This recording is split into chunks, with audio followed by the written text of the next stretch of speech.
नमस्कार मैत्रिणींनो, हर्षवी चॅनल मध्ये तुमचं सगळ्यांचं स्वागत आहे। आज आपण न्यूबॉर्न बेबीचा म्हणजे नवजात बालकाचा अंघोळीचा व्हिडिओ देत आहे। मला एका अकाउंट वरून @alkamirpagar8522 वरून कमेंट आलेली आहे, त्यानुसार मी हा व्हिडिओ बघत असे। थँक्यू ताई, जो मी व्हिडिओ मला जी कमेंट दिली त्याबद्दल। आणि हा जो मी व्हिडिओ तुमच्यासाठी बनवत आहे तो अवश्य पहा, म्हणजे तुम्हाला नवजात बालकाची अंघोळ कशी घालतात ह्याची आयडिया येईल। सर्वात प्रथम बाळाची अंघोळ घालताना त्याचं पाणी हे जे आहे हे जास्त थंड ना गरम असायला पाहिजे। व्यवस्थित असं हातावर टाकून पाहायचं, म्हणजे बाळ जर रडलं नाही तर समजायचं त्याला ते पाणी झेपतं आहे। दुसरी गोष्ट म्हणजे आपल्या हातांना नेल्स नाही पाहिजे, जेणेकरून बाळाचे ते नाजूक त्वचेला लागायला नाही पाहिजे। आपले हात स्वच्छ आणि नेल्स कापून घ्यायचे, म्हणजे बाळांना इजा पोहोचणार नाही। सगळ्यात महत्त्वाची गोष्ट म्हणजे पाणी घेतल्यावर असं हाताची ओंजळ करून बेंबीवर असं बाळाच्या हळूवारपणे पहिले पाणी सोडायचं, म्हणजे पूर्ण शरीराचं तापमान एकसारखं होण्यास मदत होते। दुसरी गोष्ट म्हणजे आपल्याला डॉक्टरांनी जो साबण रेकमेंड केलेला आहे तो बाळाच्या आंघोळीसाठी किंवा लहान मुलांना शॅम्पू असतात दिलेले ते आंघोळीला वापरले तरी पण चालेल। आंघोळ करताना बाळाला पूर्ण ओलं करून घ्यायचं, त्यानंतर आपण हे असं पूर्ण अंगाला साबण लावून घ्यायचा, व्यवस्थित चोळून घ्यायचं। जास्त हातापायांचे वाकडे तिकडे करून म्हणजे जास्त व्यायाम करण्याचा प्रयत्न करायचा नाही। जसं जसं बाळ मोठं होतं ते आपोआपच व्यायाम करायला लागतं आणि त्याला जसं झेपेल तसं ते करतं। आपण आपल्या हाताने बाळाला जास्त त्रास देण्याचा प्रयत्न करायचा नाही। अशा प्रमाणे काही एवढं अवघड नसतं। न्यूबॉर्न बेबी जरी असेल, नवजात बालक जरी असेल, त्याला असं मांडीवर टाकून घेतलं की पाणी जवळ घ्यायचं। तुम्हाला एकट्याने पाणी टाकणं जमत नसेल तर कुणीतरी मदतीला घ्यायचं। एकाने पाणी टाकायचं, एकाने असं हळूवारपणे चोळून घ्यायचं आणि बाळाची अशी अंघोळ घालायची। आता साबण लावल्यानंतर हळूहळू, आता माझ्याजवळ पाणी घालायला कोणी नाहीये, मी एकटीच अंघोळ घालत असते बाळांची, त्यामुळे मी हे असं मगाने व्यवस्थित हळूहळू पाणी टाकते। नाका तोंडात पाणी जाणार नाही ह्याची काळजी घ्यायची।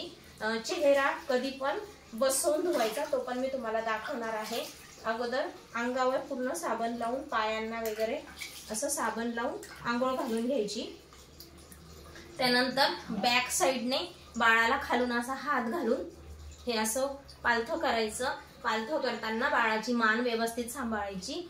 आमचं बाळ आता 15 ते 20 दिवसांचं आहे। जर अगदी लहान होतं तेव्हा पण आम्ही बाळाची अंघोळ अशीच घातलेली आहे।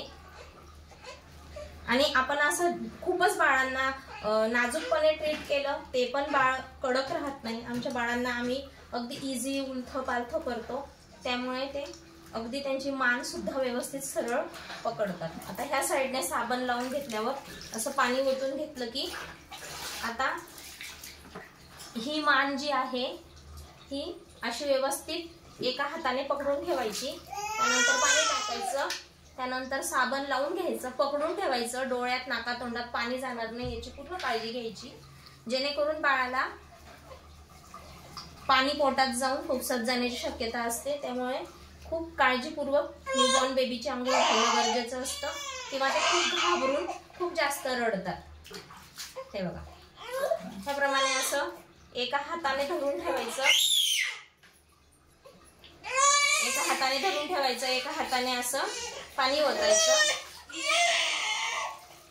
तेव्हा तर बाळ घाबरतातच, तरी पण काही हरकत नाही। एवढं तर बाळाने रडायलाच पाहिजे। एवढं रडल्यानंतर त्यांचा व्यायाम होतो, नसा मोकळ्या होतात आणि व्यवस्थित अशी अंघोळ पण घातली जाते। त्यानंतर कान पण असे उलट्या साईडने व्यवस्थित चोळून घ्यायचे। जास्त केस वगैरे असतील तर मी घ्यायला मदत केली, कोणी पीठ वगैरे लावून चोळतं, पण मी तसं काही करत नाही। मी साबण किंवा शॅम्पू लावूनच अंघोळ घालत असते, म्हणजे बाळांना जी काही स्किन ॲलर्जी आहे ती होत नाही। मला हा इकडून आता उलटा हात पडतोय तरी मी तुम्हाला दाखवते। असं बाळाला व्यवस्थित मांडीवर बसवून घ्यायचं आणि या हाताने व्यवस्थित असं असं करून बाळाचा चेहरा धुवायचा।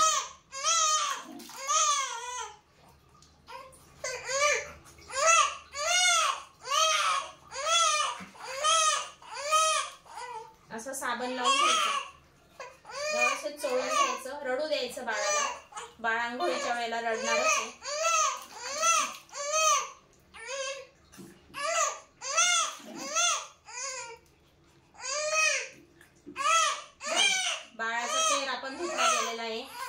नंतर परत ह्या बाजूने सरळ बाळाला झोपवायचं.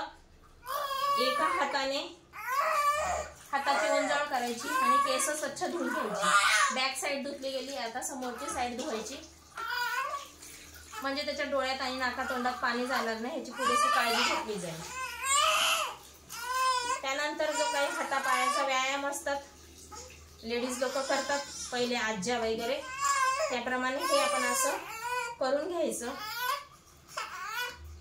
जास्त मोडायचं नाही, अगदी हळूवारपणे असं व्यायाम करून घ्यायचा. म्हणजे मालिश करताना पण करायचा, आंघोळ करताना पण करायचा. हे सगळे चारी हात पाय हातात घ्यायचे आणि जेवढं पाणी आपल्याकडे शिल्लक आहे बाळाचं, पूर्ण एक बकेट टब जो पण आहे तो पूर्ण अंगावर बाळाच्या हळूवारपणे असं सोडायचं. बाळ अगदी रिलॅक्स होता. बघू शकता तुम्ही बाळ किती रिलॅक्स झालंय. कधी कधी बाळ असेच मांडीवर झोपून जातात, त्यामुळे त्यांना पोटातले गॅस वगैरे जे आहेत ते पण बाहेर पडायला मदत होते आणि बाळ अगदी आंघोळ एन्जॉय करतं. असेच नवनवीन व्हिडिओ घेऊन मी तुमच्या भेटीला येत राहीन. तोपर्यंत बाय.